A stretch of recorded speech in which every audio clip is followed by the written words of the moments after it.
Hello everybody. So in our last video we talked about Golani Rishon, Israel's first whiskey, and now I want to talk a little bit about the whole production, and I think it's most appropriate to start with our water source.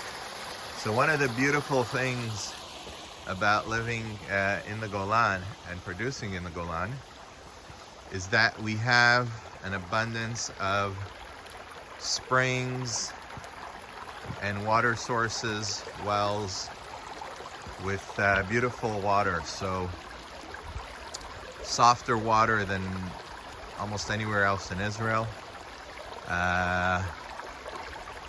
Most of this water is snow melt from the Hermon Mountains. There's Trooper, our distillery dog, having some fun in the water. So it gives us a real nice base to begin with. It means we don't need to treat our water. It means that it's great for starting the fermentations and then later on diluting before and after barreling. Okay, so Eden Springs. This water is also used by May Eden. I'd say probably the most popular bottled water in Israel, which is nice because it's always nice to dilute your whiskey on the stronger, on the cask strength versions with the same water that was used during production. So this is the water. What's also nice is this is right outside the town. So it's a place we come and hang out with the kids in the summer, on Fridays from time to time. It's a place where, there's beautiful fruit growing here. So we come when it's fig season. We pick tons of figs, and it's just a peaceful place. And having this available is really one of the reasons we're producing our whiskey where we are. So Eden Springs, right outside Ketzerine in the Golan Heights, there it is. And we're going to continue and talk about the other two elements of our mash, which is malt, or grain in general, and yeast. So here you have our water source. Enjoy. So now that we know about our water source, let's talk about the different types of grains we use here.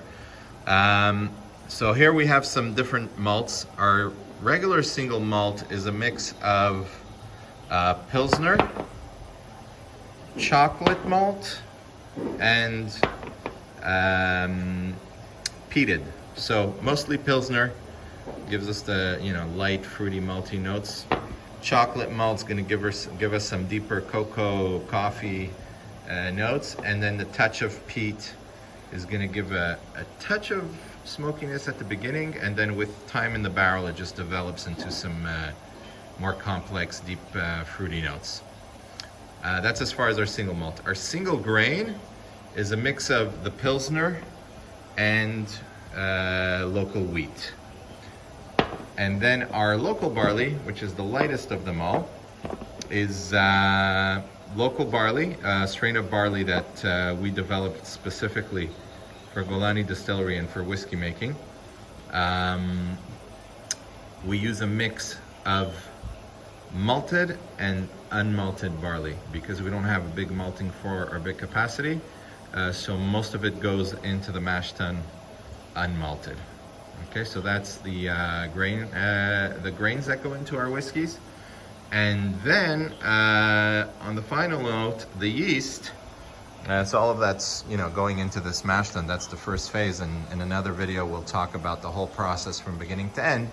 But we talked about the water, the malt. Now the last component is the yeast. So we use a strain of yeast. We chose a strain of yeast to give us certain flavors.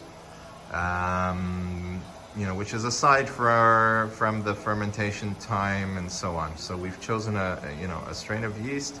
We've been working with it since almost the beginning, since the start, and we're keeping on that strain of yeast, which gives us a bit of butterscotch notes at the beginning of the right after distillation, and with time, the effects of our long fermentation is also going to affect the type of flavors that we're getting out of the fermentation. So the yeast is, everything here is important. Everything's going to have an effect, but everything down the line from, you know, the time of fermentation, temperature of fermentation, and everything else is going to have some influence.